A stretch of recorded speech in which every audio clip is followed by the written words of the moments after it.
Rod, tá preparado? Porque agora eu vou deixar você brilhar, descarregar todo o ódio que você carregou aí desde a eliminação, vem de antes, né? Já desde a Copa do Brasil, aí na diretoria do Palmeiras, nos jogadores do Palmeiras, no próprio Abel, que eu sei também que tem bastante coisa aí pra falar. Então vamos comentar agora, Rod. Eu vou perguntar pra você e vou deixar você falar. E agora, Palmeiras? O Palmeiras teve uma temporada. Começou ali com aquele jogo da Supercopa. Aquela vitória sobre o Flamengo, acho que enganou muita gente. Um dos grandes jogos do ano no futebol nacional, né, Rod? Sim. Só que foi aquele jogo em que, eu acho assim, aquele jogo foi pro Flamengo, levou uma pedrada ali logo de cara, que depois foi pro Mundial e aquelas coisas todas. E pro Palmeiras ele teve aquele efeito assim, ganhamos uma Supercopa, batemos o Flamengo, não precisamos de reforços, ficou naquela linha, tipo, tá tudo bem. O Campeonato Paulista, ganhar do Água Santa era obrigação. Acho que quando você chega o Palmeiras pegou nas quartas, na semi, na final, não pegou nenhum dos grandes de São Paulo. Então acho que é uma obrigação você chegar ali e ganhar. Seria diferente se você tivesse um clássico, né?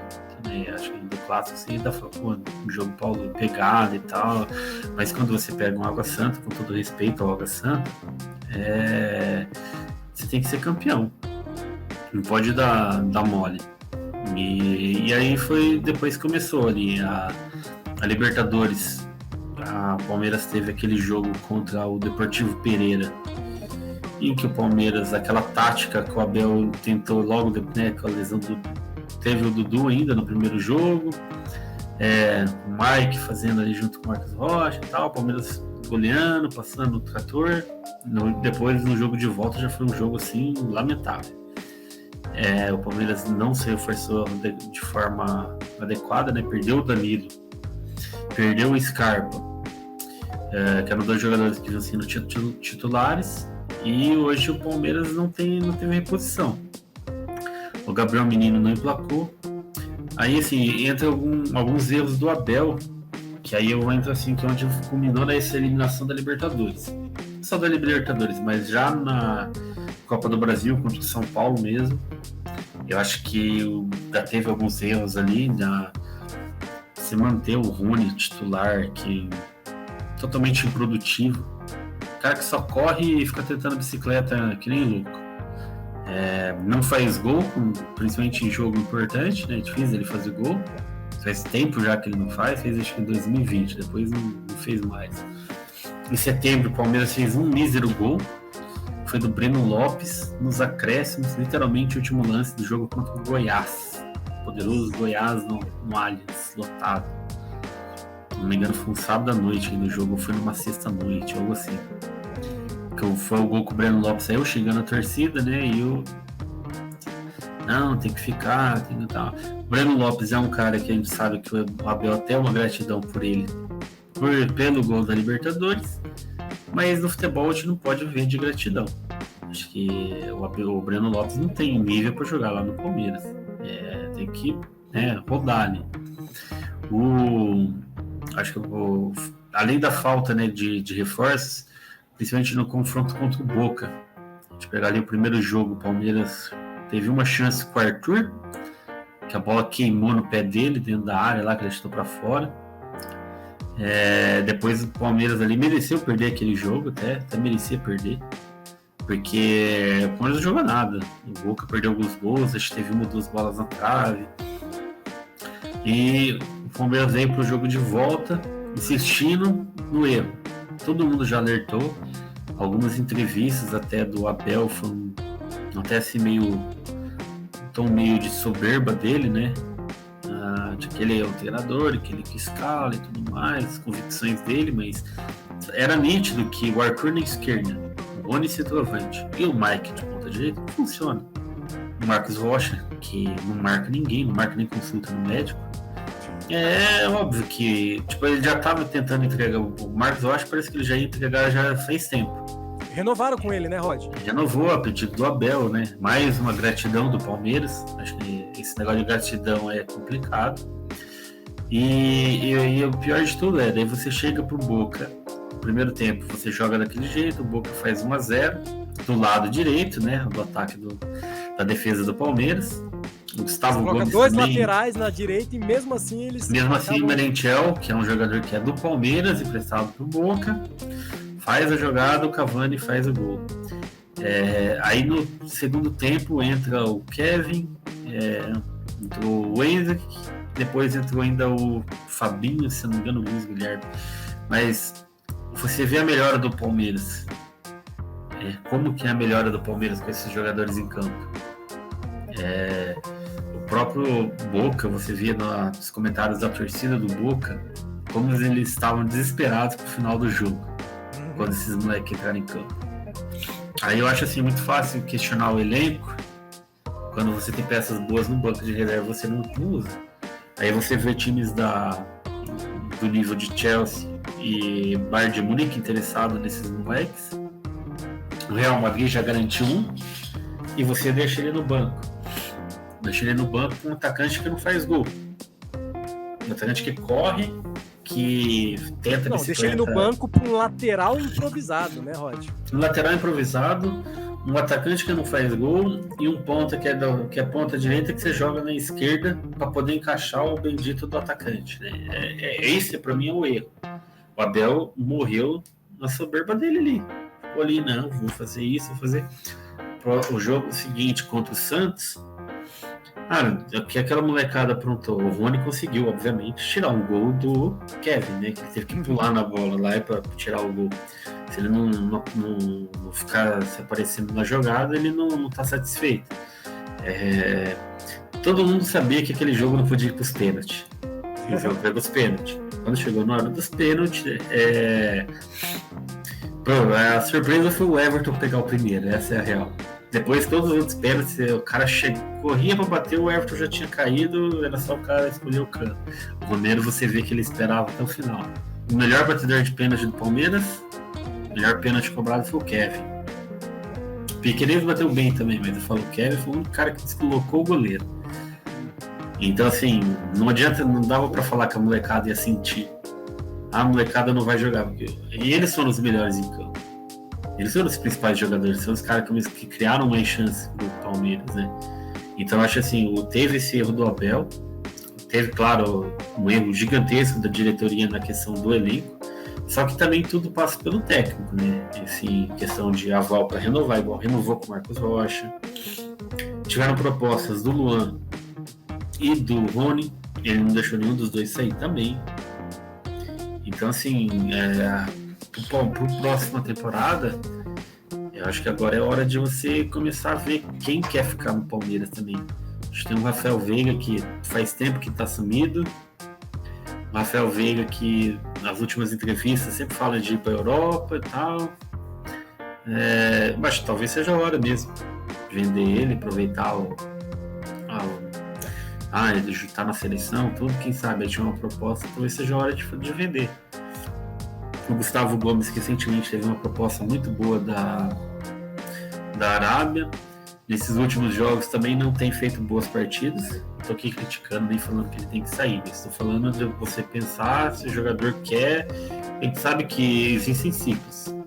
Às vezes o jogador ele ganha tudo num clube, às vezes ele quer dinheiro, tipo assim, cumpri minha parte aqui, tipo, sou ídolo e tal, sempre representei. Eu, particularmente, não ficaria chateado se ele sair. A gratidão tem muito a ver com isso também, né, Rod? Do próprio jogador entender Sim. o seu tempo no clube, agradecer tanto a torcida pelo apoio e a torcida agradecer pelo tempo de dedicação, e aí nova página, novo clube, novos desafios e por aí vai. Até porque eu penso assim, cara, é a grana pro cara. A gente sabe que a carreira do jogador é curta.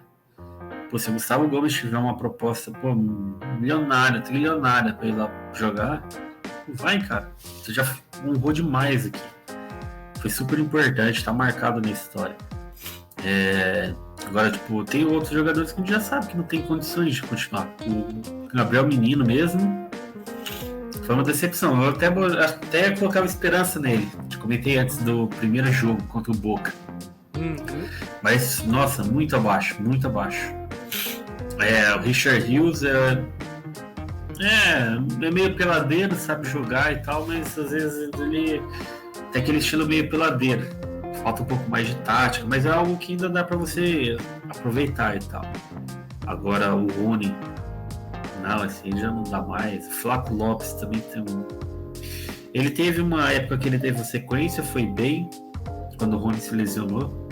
Logo que o Rony voltou, ele já esquentou o banco, nunca mais voltou, também nunca mais vendeu.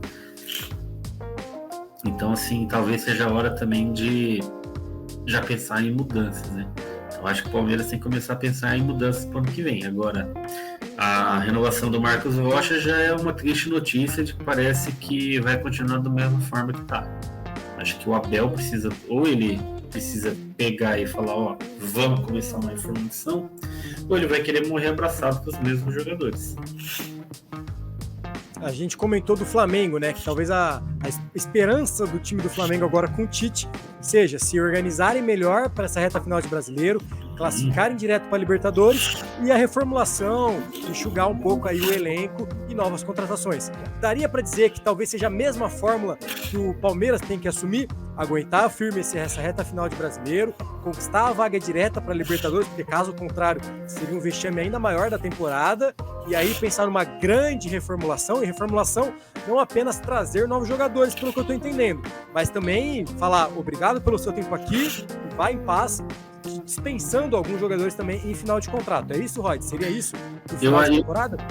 Eu acho que sim, eu acho que você começar a ver. O Palmeiras tem uma base muito boa. E eu acho que tem alguns jogadores da base que pedem passagem hoje. Poderiam tranquilamente jogar. O Henrique, por exemplo, poderia ter jogado, ser titular tranquilo esse ano. Por que não foi? Luiz Guilherme, o Kevin, mereciam muito mais chance do que eles tiveram. Na hora que apertou, ele não recorreu pro Breno Lopes, que jogava toda hora. Ele foi recorrer pro Kevin, o Luiz Guilherme. Né? No começo do ano era Tabata e Navarro. Horríveis, fracos. Nisso aí o Abel insistiu o tempo todo. Tanto que o Giovani saiu do Palmeiras também. Ele sabia que não ia jogar. Então, assim, eu acho que tem que passar um pouco também pelo lado do Abel. Tem que ver o que ele pretende. Porque se ele não conta com a base, aí você tem que pensar se você vai fazer o quê? Vender a base para contratar jogadores para ele. Porque ou você vai deixar lá a base que ele não vai usar sempre, vou usar na hora que eu preciso. Vai perder joias a preço de banana para a Europa. O Flamengo faz muito, às vezes a gente vê ali no Flamengo mesmo, eles vendem alguns jogadores da base para poder bancar o time titular. Então a gente sabe que o time do Flamengo ali, a grana que eles recebem, muita grana ali pela venda de jogadores da base. E o Palmeiras tem jogadores da base muito bons, poderiam aproveitar no time principal, e aí você contratar, posições específicas, igual eles precisam de um primeiro volante. O Zé foi lá, fez um baita ano no Palmeiras, assim, foi um dos melhores jogadores do time, mas o Zé rende muito de segundo volante. Então o Palmeiras precisava de um cara para jogar ali com ele. Precisa ainda, né? A lateral esquerda, eu acho que com o Piquerez e o Vanderlan estão bem servidos. Então, assim, a gente sabe que o Piquerez é o titular, tudo. O Vanderlan, quando ele jogou também, acho que não comprometeu. Até demonstrou que tem talento, tem algumas habilidades. A defesa, a gente precisa pensar um pouco pro ano que vem. Eu acho que seria um setor para começar uma reformulação. Talvez ali eu começar a pensar no outro goleiro. Acho que tem que começar essa transição. A gente sabe que o Marcelo Lomba já tá velho. Não acho que seria talvez ideal já começar a pensar num goleiro que pudesse já revezar um pouco mais com o Everton. Então assim, tem que começar, só que isso também precisa partir do treinador, ver se ele vai estar disposto a isso. Nós já vimos alguns casos em que, se eu não me engano, quando o Guardiola saiu do Barcelona, ele deu uma entrevista na reta final dele de que o Barcelona precisaria de uma mudança. E ele não estava preparado para ele fazer aquela mudança pela relação que ele tinha com os jogadores. E o Barcelona precisou fazer uma mudança. Tá colhendo os frutos dela só agora, né? A gente já tá falando aí de 7, 8 temporadas que o Guardiola deixou o Barcelona, e só agora o Barcelona tá voltando a se reconstruir, né? Então, eu entendo que, assim, tem ciclos, né, os jogadores. Claro que um ou outro jogador às vezes fica lá 10, 15, 20 anos no clube, mas são raros ainda mais hoje. Então você precisa pensar nessa...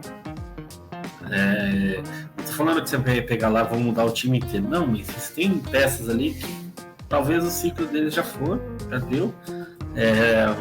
Até mesmo nessa última jogo agora, se eu não me engano, contra o Santos, na entrevista que ele comentou que teve jogadores que pediram para sair por causa da pressão.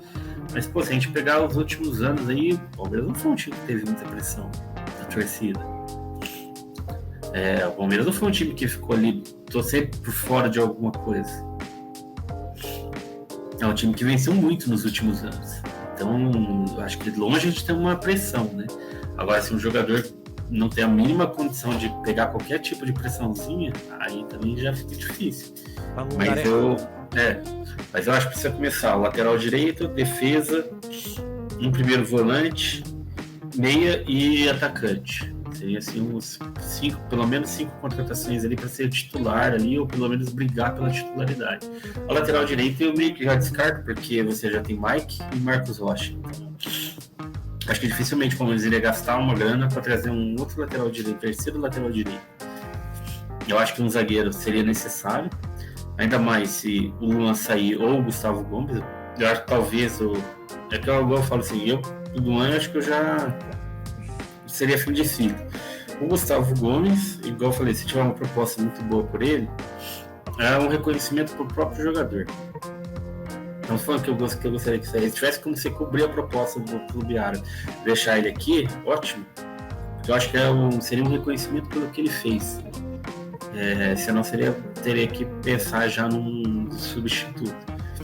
A gente tem aí para volante, igual pelo que tem noticiado aí, o Aníbal Moreno do Racing, né, que é o do sonho de consumo do Palmeiras.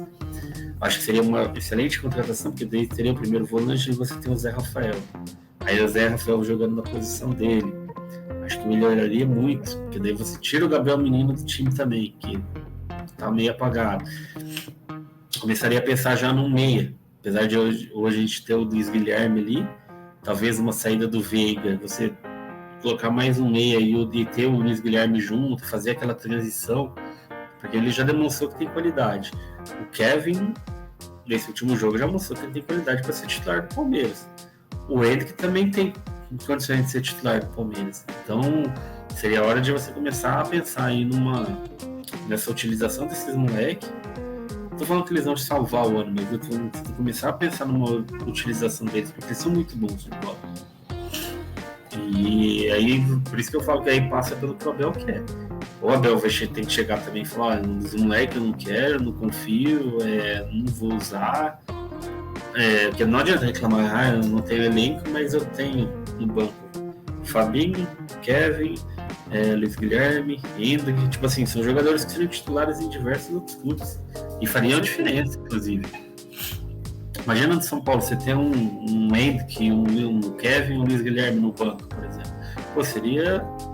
Talvez aí todo mundo criticaria o Dorival por não escalar o deles, por exemplo. Mesma coisa até mesmo no Flamengo. Tipo assim, pela fase atual dos jogadores, eu falo pra você que o Hendrick seria titular lá tranquilo. Então, é uma diferença. Eu acho que o Palmeiras poderia começar a pensar nessa reformulação do elenco. Precisa, é importante. Pensando na próxima temporada, a tendência é que os clubes aumentem ainda mais os investimentos. A gente sabe que no Flamengo é ano de eleição, o Flamengo vai investir. No Palmeiras é ano de eleição, então provavelmente a Leila vai investir também. Eu acho que ela vai abrir os cofres, porque se ela montar um time bom, trouxer contratações boas, nomes grandes, ela tem chance de ser reeleita, né? Trazer a contratação de impacto, jogador de nome, a gente sabe que isso aí traz votos. Então, eu acredito que agora o Palmeiras vai acabar investindo. E precisa também agora de um diretor de futebol mais atuante. Talvez o Anderson Barros seja bom naquela gestão de elenco ali, que ele já foi tão elogiado pelo Abel. Talvez trazer um cara para fazer a parte de negociação e contratação, por exemplo. Paga 2 gestores lá, fala, você cuida do elenco, a relação com o elenco, diretoria, técnico, faz aquele meio campo e traz um cara que especializa em negociação. Você tem que ter um cara bom, assim. Eu acho que o Palmeiras precisa pensar assim, em reformulação desde a parte da diretoria até, né, chegar ali na parte do elenco dos jogadores, passando pela comissão técnica, fazer um trabalho em conjunto. Então aí, torcedor do Palmeiras, vocês ouviram a fórmula para a próxima temporada ser menos sofrível do que a temporada de 2023. Reforços, mandar alguns velhos ali que já estão... Fora, Rony! Toda aí o questionamento. Eu, enquanto torcedor de São Paulo, enquanto a crise continua no Palmeiras, eu tô mais comemorando. Aí a gente separou aí na nossa arte, né, as estatísticas do Abel no comando do Palmeiras. Claro, apesar do bom desempenho, do bom aproveitamento, aí um dos destaques para mim fica a questão da disciplina, né? 42 cartões amarelos e 8 cartões vermelhos para ele. Esses cartões vou apenas... comentar uma questão. Por favor. Eu critiquei da outra vez também no ano passado, quando ele desceu na hora dos pênaltis contra o Atlético Mineiro, vou criticar de novo. Na hora da decisão por pênalti, que é aquela hora, uma certa tensão, na hora que o grupo fica unido, acho que não é a hora do técnico pegar, descer a escada para o vestiário. Você é o comandante de uma equipe. Mas eu tenho costume, é super... Não, o Palmeiras, se pegar aí nos últimos anos, aí, o aproveitamento dos pênaltis é bizarro na era Abel. O Palmeiras acho que passou do Galo, né? Os pênaltis. Perdeu pro Flamengo na Supercopa, perdeu pro CRB, perdeu pro São Paulo, perdeu agora pro Boca, perdeu pro Defensa e Justiça. Aí você vê o seu comandante abandonar o barco ali, eu acho que não é o ideal, né? Eu acho que isso é um outro ponto que eu vou deixar aqui uma crítica pontual pro Abel, que eu acho que o ideal ali, ele teria que estar com o grupo dele ali, passando força, passando motivação, dando talvez aí uma outra instrução a mais, mas ele tinha que estar ali para dar um apoio moral e não largar o pessoal ali. Então aí, apesar se a gente for olhar, né, os números, a questão das conquistas, é uma passagem ainda vitoriosa, mas também nem o mais dos vitoriosos ficam longe de alvo de críticas aí. Abel, tia Leila, a torcida toda do Palmeiras se ligando o sinal de alerta para essa reta final de Brasileiro, que é a última competição que os resta, e também já pensando muito numa reformulação para o próximo ano.